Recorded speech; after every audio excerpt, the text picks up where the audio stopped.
The night my son was born, the nurse looked at me with a big smile and said, "Congratulations."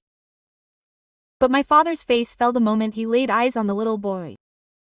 My dad has been a geneticist for 30 years. Is that the kind of guy who can guess your ancestry just by looking at the shape of your ears? So when he discovered the newborn's heterochromia, one blue eye and one brown, he was completely speechless. The delivery room was still buzzing with joy. Jake was crying tears of joy as he cradled our baby for the first time. My mother was already posting blurry photos on Facebook with captions like, "Our precious grandson," but my father remained motionless, staring at the boy as if he were staring at a ghost. "Jake, come closer," my father murmured, his voice barely audible over the beeping of the monitors. "Look closely at his left eye."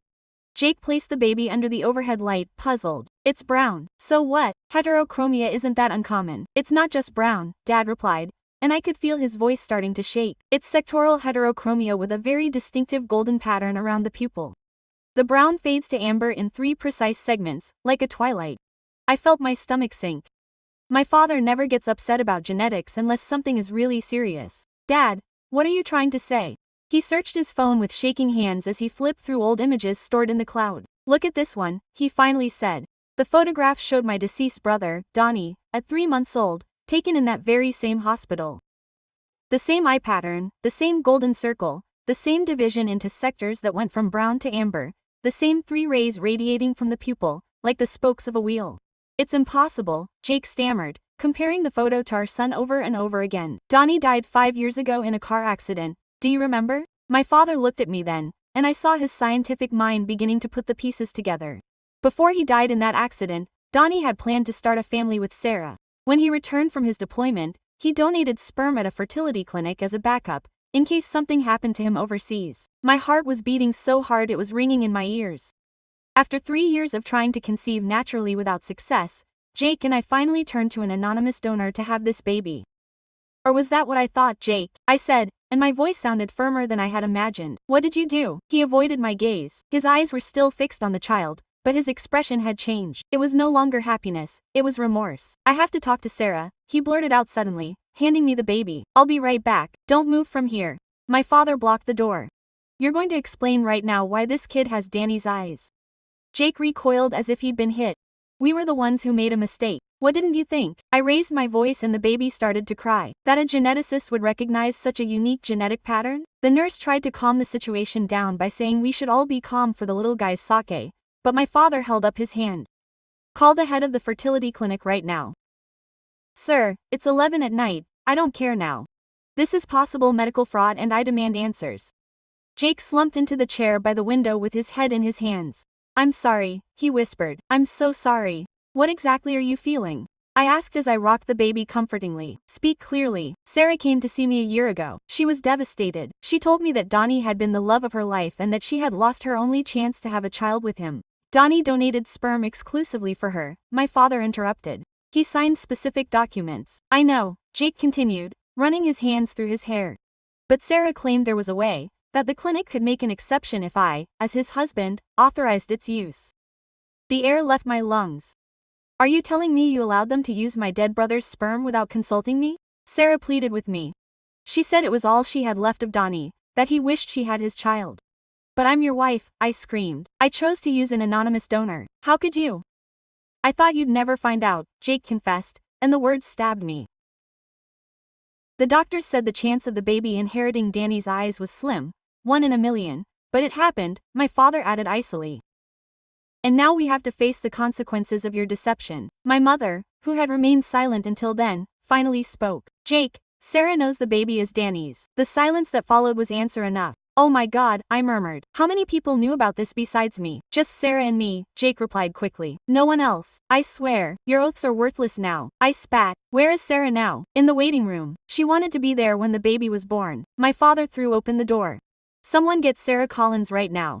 5 minutes passed that felt like hours. When Sarah entered, she was carrying flowers and a balloon that said, "Congratulations." Her smile widened as she saw our expressions. "What's wrong?" she asked, though her eyes were already on the baby in my arms. "Can I see him?" "Sit down," my father ordered. Sarah obeyed, setting the flowers on a chair. Jake didn't even look at her. "How much did Jake pay you to keep this a secret?" I asked bluntly. She blinked in surprise at my tone. I don't understand what you're talking about. The baby has Danny's eyes, my father explained, showing her the photo on his phone. Identical pattern, genetically impossible, unless he's his biological son. The color drained from Sarah's face. She looked at Jake, waiting for him to say something, but he kept his head down.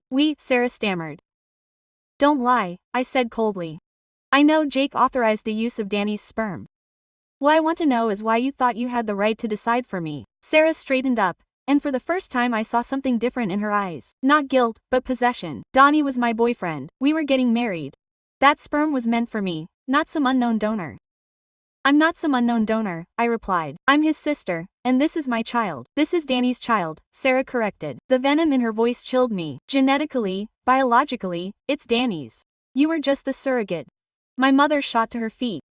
How dare you? My daughter endured the entire pregnancy and birth because Jake and I agreed it was best. Sarah interrupted. Donnie deserved to have a child. I deserve to have Danny's child. It's only fair after everything I've lost. What about what I've lost? I screamed. I lost my brother and now I find out that my husband and his girlfriend conspired to use his genetic material without my permission. We're not dating, Jake murmured. But they plan to be, my father added, pulling out his phone again. Right? That's why this whole scheme. They were going to wait a reasonable amount of time after the birth, get a divorce, and raise Danny's child together as the family he never had. Sarah didn't deny it. Neither did Jake. The nurse returned accompanied by the clinic administrator, a woman in her 50s named Patricia Morales. Her expression was serious. I've been informed of a possible irregularity with a sperm donation, she said. I need to review the files. Do it, my father ordered, and I want to see all the signed consents. Patricia nodded and left. The silence in the room was oppressive, broken only by the soft sounds of the baby. Sarah approached me slowly. Can I explain everything to you if you let me? She said quietly. It wasn't out of malice, it was out of love. Stay away from me, I warned. Don't come near my son. Our son, she insisted, mine and Danny's. Sarah, stop it. Jake finally intervened. This got out of hand. Now you're worried. Sarah scolded him bitterly. You weren't the one who said she'd never need to know, that we could fix it. Fix what exactly? I asked. Tell me the whole plan. I deserve it. Jake took a deep breath. Sarah and I have been seeing each other for 6 months. It's not romantic, it's just mutual support. We both miss Donnie and they both decided I was too naive to realize it. I finished. The plan was simple, Sarah admitted. After the birth, I would stay close. I would help with the baby. Jake would divorce you in a few months amicably and in time we would start a family. The 3 of us raising Danny's child together. All 3 of them, I repeated incredulously, thought I would agree to this. We thought that by then you would have formed a strong bond with the baby, Jake said, that you would want the best for him. And the best thing would be to have 2 parents who loved him, who loved Donnie. They are both completely insane, my mother declared. Patricia returned with a thick folder and a tablet. I have found the irregularities, she announced. According to our records, the sperm of anonymous donor 247 was designated for this procedure, but there is an extra note signed by Jake Hendrick, approving a last-minute adjustment to the saved sample from Daniel Martinez. Is that valid? My father asked. No, without the permission of the recipient, Patricia replied as she looked at me. Did you give your approval for this modification? No, I replied firmly. I was never notified of any alteration. Patricia immediately paled. Then we are faced with a serious inconvenience. This represents medical deception and a violation of the rules of informed consent. The clinic could be sued and I have to find out who approved this modification without the necessary paperwork. It was Monica. Sarah intervened abruptly. Monica Reyes, the nurse on duty. I gave her $5,000 to make the change and modify the files. Did you give her a bribe, Patricia? She reached for her radio. Security. Locate Monica Reyes. Immediately. Everything was falling apart. I looked at the baby in my arms. His little eyes were still closed, unaware of the chaos his arrival had caused. I want you to leave right now, I told Jack and Sarah. He's my son, Sarah demanded. Not according to the law. My father interrupted legally. He's my daughter's son. You have no rights whatsoever. Donnie is the biological father. He's dead. My father stated firmly, and his sperm was saved with precise instructions that were ignored. You have no legal basis. 2 security guards entered the room. What's the problem? One asked. These 2 people must leave the hospital, my father instructed. And I demand that it be recorded that they are forbidden from approaching my daughter or my grandson. Sarah tried to resist, but the guards were already guiding her toward the exit. Jake looked at me one last time. I'm sorry, he murmured. I really am. Go away. It was all I could say. As the door closed behind them, I finally allowed myself to cry. My mother wrapped her arms around me while my father discussed the next legal steps with Patricia. The baby also began to cry as if it were my pain. I rocked him tenderly, looking into his little eyes when he finally opened them. One blue, one brown with that unique gold design, Danny's eyes, but this one wasn't Danny's child. He was mine and no one would take him away from me. I spent the first night in the hospital without sleeping a wink. Every time I closed my eyes, Jake's face flashed back to me, confessing his betrayal. The baby slept in the crib next to my bed, oblivious to everything. At 7 in the morning, my father arrived with coffee and papers. I spoke to my lawyer, who said, "We can sue Jake for deception, Sarah for complicity and bribery, and the clinic for medical negligence. I want them all to pay." Quote, at 9, the lawyer Ricardo Fuentes showed up. "Hendrix, let me begin. I am very sorry about this situation. I have reviewed the initial documents that your father sent me and I have excellent news. You have a very strong case." How strong? The clinic violated several protocols. Informed consent is fundamental to assisted reproduction. Without your signature approving the change of donor, the entire process was illegal. And Jake signed papers without authority. That is fraud. Sarah confessed to bribing medical personnel. That is a criminal offense. And the baby? Can they take it away from me? Not legally. You are the mother. Jake signed as the father on all the forms. Genetic material does not alter legal paternity, but Sarah will fight. Let her do it. It has no legal basis. She was not married to Donnie. There is no will that gives her rights to his genetic material. After Ricardo left, my father received a call. It was Patricia from the clinic. They located Nurse Monica and she is cooperating. She admitted that Sarah gave her $5,000. There is messages, bank transfers, everything proven. Why is she cooperating? Because Sarah intimidated her. Monica has 3 kids and can't risk her license. My dad opened his tablet. I hired a private detective. He uncovered some interesting facts. He showed me photos. Sarah and Jake at restaurants, entering apartments hand in hand. These are from the last 3 months. How long have they been together?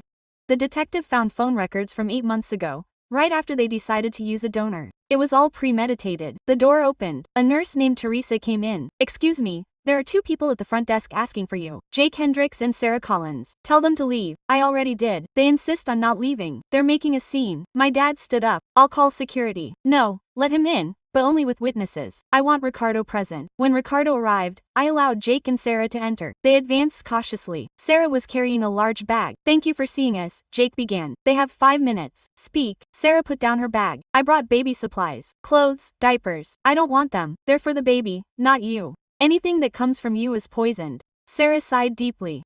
"We can settle this peacefully."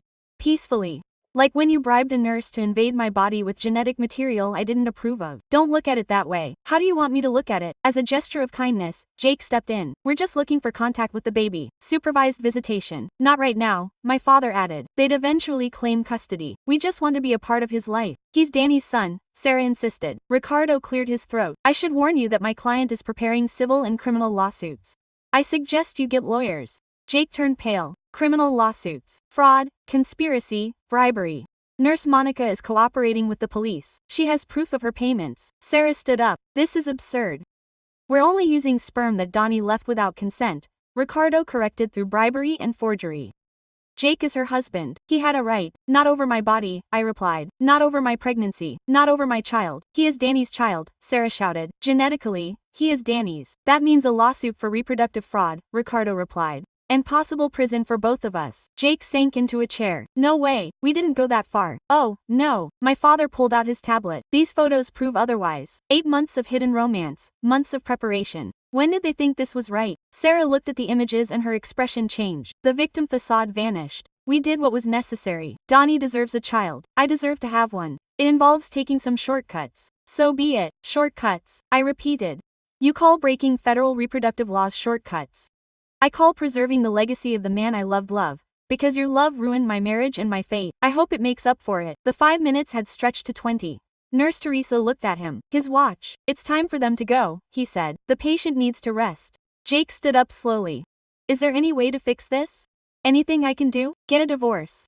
Get out of here and stay away from my son." I said, "That's all I want from you." Sarah grabbed her bag angrily. "This won't go away like this. I have rights. You have none," Ricardo said. "But if you want to go to court, do it. I assure you that you will lose and you will cover my fees as well." They were escorted out. As the door closed, I allowed myself to shiver. My father hugged me as Ricardo sorted through his paperwork. "Well done," my father said. "You stood your ground. How long will it take to resolve?" "As long as it takes," Ricardo replied. "But I guarantee you will get everything. Your son, your honor, and your justice." I looked at the baby sleeping peacefully. That is what I want most. Outside, I heard Sarah yelling at Jake in the hallway. Their voices trailed off as they walked away. The battle was just beginning.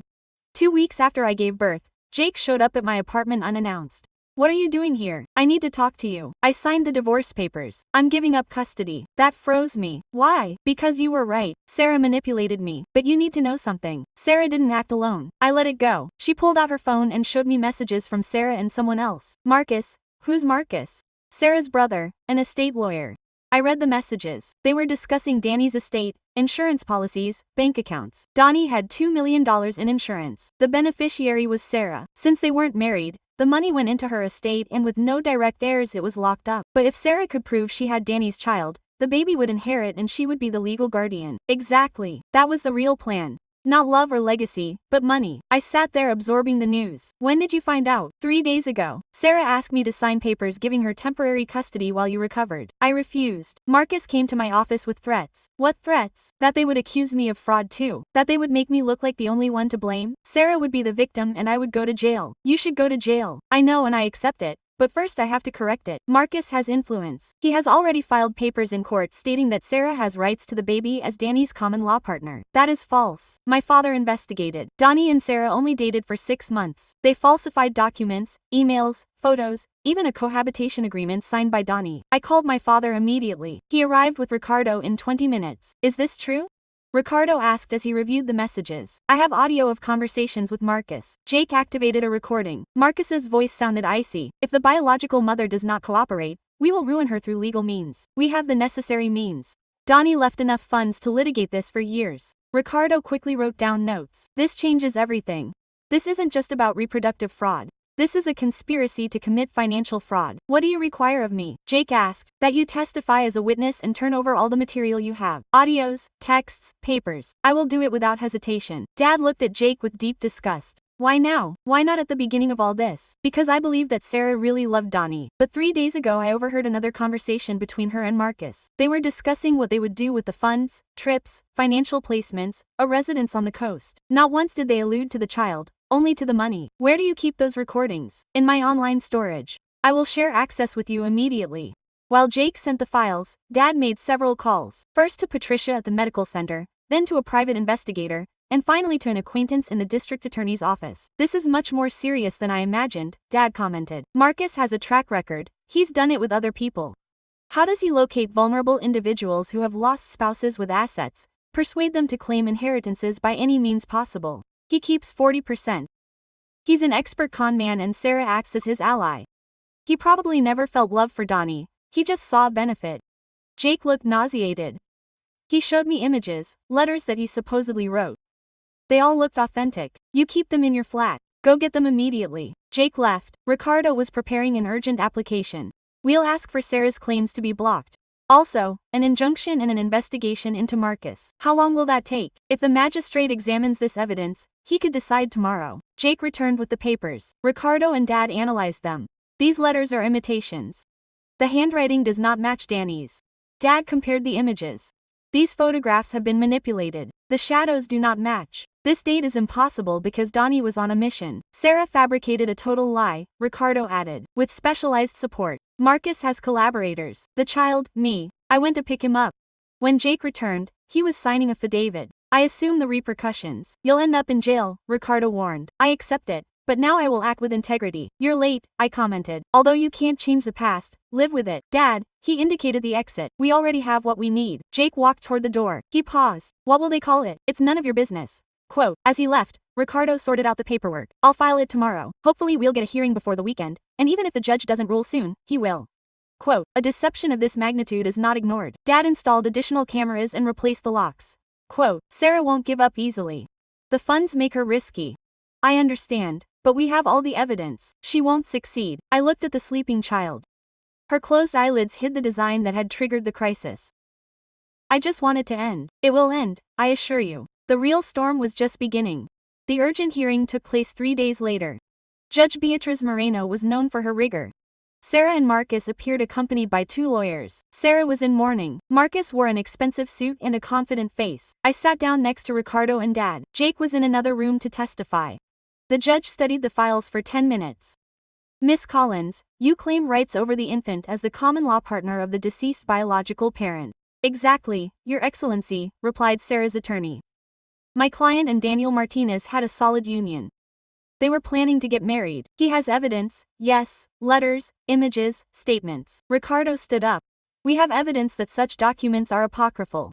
In addition, audios that demonstrate monetary fraud. Ricardo played Marcus's recordings. If the birth mother doesn't cooperate, we'll ruin her through legal means. We have the means. The judge set her sights on Marcus. You're the one speaking in this audio. Marcus paled. That screenshot was obtained without my permission. We're in a civil proceeding. The rules vary. It's either your vocal tone or it's not. I invoke my right not to incriminate myself. The judge made a note. Call the initial witness. Jake entered. He withdrew my eye contact. Sarah's lawyer questioned him. Did you allow the use of Daniel Martinez's semen? Yes. For what reason? Because Sarah persuaded me that it was appropriate, that Donnie would have wanted to procreate with her. Do you still think so? No. I now understand that it was a deception to get Danny's life insurance. Jake showed texts on his cell phone. Ricardo projected them. Once we have custody, we access the trust. 40% yours, 60% mine. The child won't know. And the birth mother.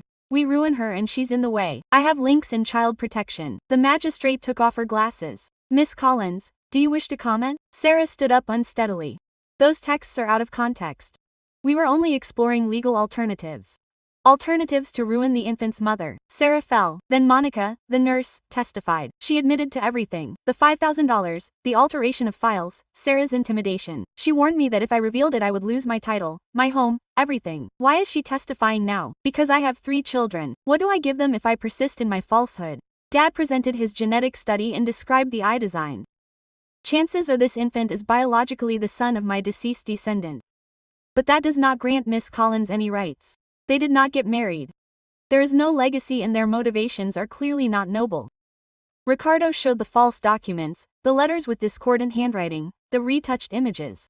It was all fabricated to deceive the judicial system and appropriate the succession of a deceased soldier. Marcus stood up. This is an assault on my sister. Sit down, the judge ordered. You have not been required to do so. One more syllable and I will sanction you by contempt. The magistrate examined the files for 20 minutes. Finally, she spoke. I have evaluated all the evidence. Sarah Collins has no legitimate rights over the minor. The evidence of her relationship with Daniel Martinez is fraudulent. The audios expose a criminal scheme. Sarah burst into tears. Please, Your Excellency, I only want Danny's son to receive his share. What he deserves is a mother who loves him unconditionally, not individuals who perceive him as payment. The judge signed the documents and ruled as follows. Sarah Collins' demands are rejected in their entirety. An indefinite restraining order is imposed.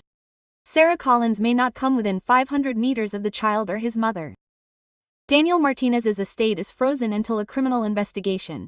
No, Sarah exclaimed, that capital belongs to me. That capital is part of Daniel Martinez's estate. It will be managed according to the rules. The judge hammered. I instruct the prosecution to investigate Sarah Collins and Marcus Collins for fraud, criminal association, bribery and adulteration. Hearing concluded. Sarah collapsed. Marcus tried to get there, but the guards prevented him. I went out with Dad and Ricardo. For the first time in weeks, I could breathe freely. It's over. There's still the criminal process pending, Ricardo warned. But what concerns the child is settled. He's yours. Dad hugged me. Donnie would be proud. Outside the courthouse, Jacoba. Congratulations. Thank you. Is there any option? No. He nodded and left. Sarah emerged shouting at reporters. This is not fair. That child belongs to Donnie. No one was listening. Marcus put her in a vehicle. I watched them leave. The lawsuit had ended, although Sarah wouldn't capitulate anytime soon. The funds made her threatening. 2 months after the hearing, I thought it was all over. Sarah and Marcus were charged with crimes. Jake had finalized the divorce. The little one was developing well, but I was wrong. One afternoon I found the entrance to my house broken into. The interior was in disarray. Furniture turned upside down, drawers emptied, documents scattered. The child was with Dad. I alerted the authorities immediately. Inspector Ramirez arrived in 10 minutes. I searched for 2 hours. Nothing of value was missing. The laptop was still there. Mother's boxes too. The cash was intact. They didn't take any valuable items. They were looking for something specific. Papers, evidence, material to use against her. Sarah is probably trying to gain leverage to make a deal. I reinforced the protection. Stay in a different place for now. That night I stayed at Dad's house. I couldn't sleep. Every sound startled me. The next day, Ricardo called. Complications arise. Sarah filed a petition claiming that you knew about the change from the beginning. It's false. She claims to have emails from you coordinating the plot with Jake. I never sent such messages. I know. We have to prove it. I can inspect your equipment. Ricardo went with a computer expert. They analyzed them thoroughly. These emails are made up, the specialist confirmed. The IPs do not match. The timestamps have been modified. This is electronic tampering. You will be able to prove it in court without a doubt, in 3 days. Then a post appeared on a local blog: mother, son of deceased soldier to appropriate fortune. Full of falsehoods. The neighbors began to see me in a different light. Messages full of hate arrived on digital platforms. Someone wrote, "Thief with paint on my car. My father hired private security. This must end," I told him. "It is almost over. The criminal process begins in 2 weeks." A week before the trial, social services contacted us. An employee named Elena wanted to conduct an inspection of the home. We received an anonymous complaint of alleged neglect of the minor. It is standard procedure. Verify. This constitutes harassment. I understand your concern, ma'am, but I have to make the visit. Tomorrow at 10. Elena examined every detail. The apartment, the child's room, the medical equipment, everything is in perfect condition. The child receives excellent care. The home is hygienic and protected. Who filed the complaint? It is confidential. However, this smells like persecution. I have seen similar situations in custody disputes. Could you support me? In my report I will indicate that the accusation seems unfounded and perhaps motivated by bad faith. I immediately contacted Ricardo. Sarah is using all possible strategies. We must respond forcefully. I am already handling it. I have hired a detective to monitor Sarah and to Marcus. 2 days later, the detective called me. I caught them. Sarah and Marcus met with a recognized expert in forgery. I recorded the entire conversation. What did they discuss? They intend to fabricate false documents to prove that Donnie wanted Sarah to raise the child. Invented wills, letters, anything. Do you have the audio evidence? Yes, and video too. Ricardo turned the new evidence over to the prosecution. Sarah and Marcus were arrested that same afternoon. The charges were expanded. Interference with justice. Persistent document forgery. Harassment without bail. This time I followed the news. Sarah was yelling at the reporters as they loaded her into the police vehicle. She took everything from me. The child belongs to Donnie. No one believed her anymore. The trial took place 2 weeks later. The prosecutor presented a huge amount of evidence: the audios, the false documents, the statements from Monica and Jake. Sarah argued that she acted out of love for Donnie, that she was only trying to keep his memory alive. The prosecutor dismantled her. Love, you. Paid off hospital employees, fabricated documents, stalked a new mother, tried to keep millions of dollars for himself. That's not love, that's criminal greed. The jury deliberated for 4 hours, guilty on all counts. Sarah screamed when she heard the verdict. Marcus sat there unmoved, defeated. The sentence came a week later. Sarah got 5 years in prison. Marcus got 7 for leading the scheme. Monica got 2 years probation for aiding and abetting. Jake got 3 years probation plus community service. The medical center paid a fine of $2 million and lost its license. I left the courthouse with Dad. The little boy was sleeping in my arms. Now it's really over. How are you feeling? Exhausted, relieved, sorry for Donnie, but also liberated. Dad held me gently. Donnie would be proud. You fought for your son, for justice. That night I tucked the baby into his crib. I watched his eyes as he slept. One blue, one brown with that gold design, the Danny's eyes, but this was my son, my own, and no one had taken him from me. The funds from Danny's inheritance ended up in a trust fund for the little boy. Managed by Dad until he was 25, Sarah wouldn't touch a dollar from prison. Marcus lost his law degree and faced lawsuits from others affected by his fraud. Jake disappeared. I learned that he had moved to another state, and I moved forward with my son, with my father, with my existence. The legacy that Sarah sought to appropriate was not money, it was love, family, truth, and that was impossible to steal. 3 years later, my son celebrated his 3rd birthday in March. We arranged a modest gathering at Dad's house. He was no longer a baby, but a child full of energy who explored everything. His eyes were still special, one blue, one brown with that golden touch. They no longer worried me. Now I only appreciated my son. Dad left the laboratory and dedicated time to his grandson, introducing him to scientific concepts, the natural world, family ties. Grandpa, why are my eyes different? My son asked one afternoon. Dad looked at me. We had talked about this moment. Because you are unique, just like your uncle, Donnie. Who was Donnie? He was my son. Your uncle left before you came into this world. Why did he leave? He suffered a mishap. But he was an excellent man. He would have loved you very much. I resemble him in certain ways, yes, like the eyes. But you are yourself. Perfect. It's that simple, uncomplicated, pure acceptance. That night Dad and I shared a coffee. You solved it brilliantly, I commented. It's reality. Little ones assimilate the truth better than tangled falsehoods. We'll explain more to him when he gets older, of course, but only the essentials. No need to mention Sarah and Marcus. The deception. Just that Donnie was his uncle and a great person. Dad squeezed my hand. I feel proud of you, of the mother you have become. I kept receiving sporadic news. Ricardo told me updated. Sarah had served 2 years in her sentence. She tried to contact me through her lawyer. What is she looking for? To make excuses. She claims she has reflected. I don't care. Let her know that I never want any contact. Marcus was serving his entire sentence with no reduction. He had lost everything. Jake had sought me out the year before. He sent a letter asking for forgiveness.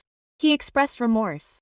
I didn't reply. I put it in a compartment. Maybe one day my son will want to meet her, or maybe not. Monica retraced her steps. She lost her credential, but she found a job in healthcare management. She sent me a letter 6 months ago. It detailed desperation, financial urgency for her children, Sarah's influence, regret. I sent her back one sentence. I hope her children never find out about her actions. She didn't insist. I completely transformed my reality. I went back to school, completed a postgraduate degree in psychology. I currently support families in guardianship disputes. I assist other women who are going through similar experiences to mine. It turns out rewarding, therapeutic. I met David last year, a primary school teacher, separated, no children. At first it was hard for me to open up. But David is understanding, kind, sincere. My son adores him. David will be my dad, he asked a month ago. Would you like it? Yes. He plays with me a lot. Not yet, but possibly in the future. David knows the whole story. I told it to him at our third meeting. It's hard to digest, I admit. If it overwhelms you, I understand. Your little one is wonderful and you fought for him. That reveals who you really are. It doesn't intimidate you. I'm more afraid of pushing you away because of my fears. 6 months have passed since then. Today David shares dinner with us twice a week. He takes the boy to the park on Saturdays. It makes me smile. I don't know if it will last forever, but for the moment it's positive. The resources of Danny's trust remain intact, managed by Dad for when the boy reaches 25.2 million with income. It will offer him possibilities, higher education, housing, entrepreneurship, but not that marks him. What identifies him is the affection he receives, the people close to him, the principles we instill in him. Yesterday I found an old photo of Donnie at 23. His uniform shining. I showed it to my son. This is your Uncle Donnie. We look alike. Yes, in the look. He was noble, very noble. He defended his nation. He loved his people. He was bold. I'm bold too.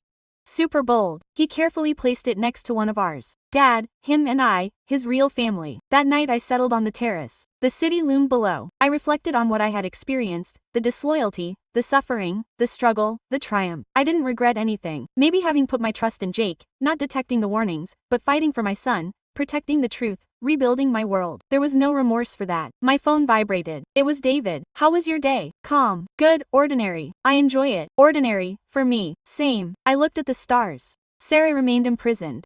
Marcus too. Jake carried remorse. Monica was ashamed. But here I was with my son, with my father, with a new chapter. I had won more than a lawsuit. I had obtained my autonomy, my serenity, my future. Danny's legacy lay not in capital. He was the little boy who lay in the next room, bold, loved, free.